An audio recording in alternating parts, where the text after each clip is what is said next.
Las propuestas de Parsons, Habermas, Giddens y Bourdieu tienen aplicaciones valiosas en el campo de las relaciones internacionales, al ofrecer marcos teóricos para analizar las estructuras sociales, la comunicación, la acción y el poder dentro del sistema internacional. Y aquí te cuento por qué. Parsons proporciona una teoría de sistemas sociales que puede aplicarse para entender la estructura y función de los estados y sistemas internacionales. Su enfoque en la acción social regulada por roles y normas ayudan a interpretar cómo los países y actores internacionales mantienen el orden global y cómo evolucionan las relaciones sociales a nivel internacional a través de sistemas culturales y sociales interrelacionados.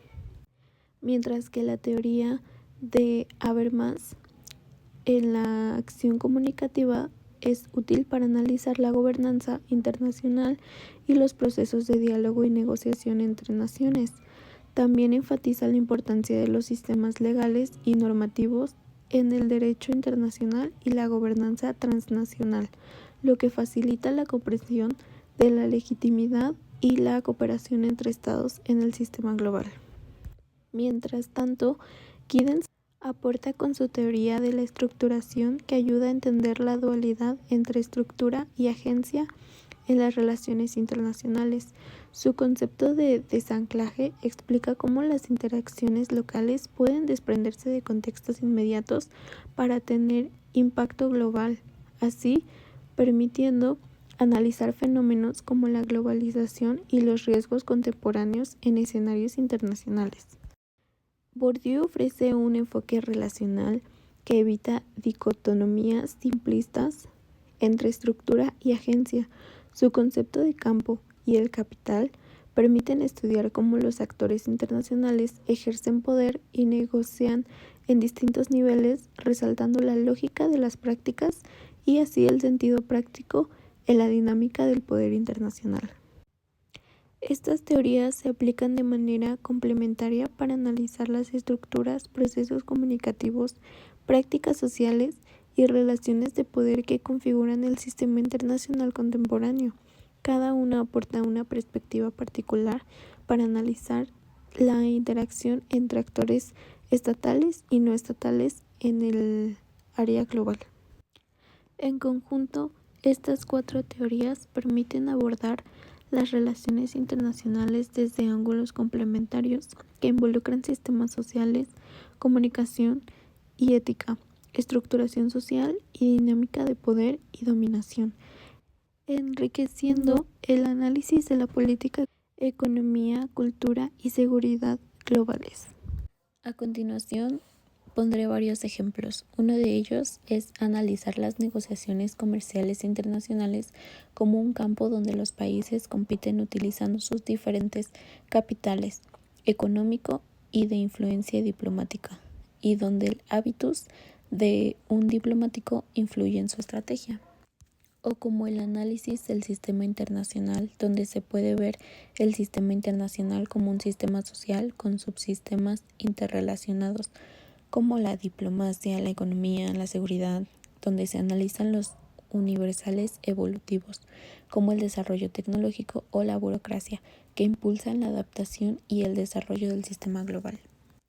O la función social de las instituciones, donde se estudian las instituciones globales como la ONU o el FMI, en términos de sus funciones para mantener la estabilidad del sistema internacional. Otro ejemplo de Jürgen Habermas sería la esfera pública global, donde se analiza cómo los medios de comunicación y las plataformas digitales conforman una esfera pública transnacional donde se debaten ideas y se construyen consensos o disensos sobre temas globales como el cambio climático o los derechos humanos.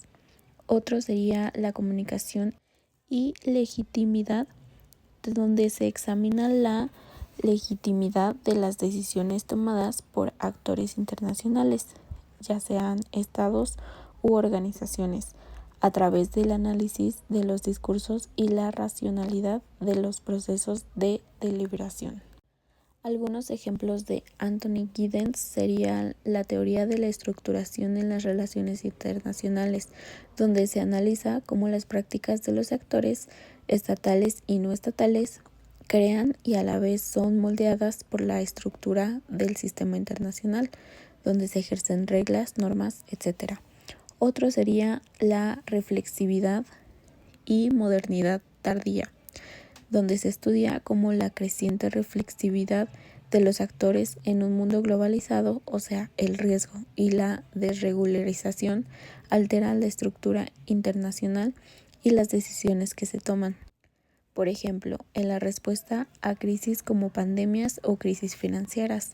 Otro ejemplo sería la tercera vía, donde se aplica el concepto a la política exterior de ciertos países que intentan distanciarse de los modelos clásicos de política internacional, conservador o liberal. Y algunos ejemplos de Pierre Bourdieu sería el campo diplomático, donde se analiza la diplomacia como un campo de lucha por el poder, donde los actores diplomáticos compiten por el capital social, cultural y simbólico. Otro sería el habitus del diplomático. Se examina cómo los estilos de vida, las formas de pensamiento y las prácticas de los actores internacionales son modelos por su pertenencia a un campo determinado. Otro sería la lucha por el capital simbólico, donde se estudia cómo los estados y otros actores luchan por imponer su visión del mundo y sus valores a través de la diplomacia cultural, el poder blando o la narrativa mediática.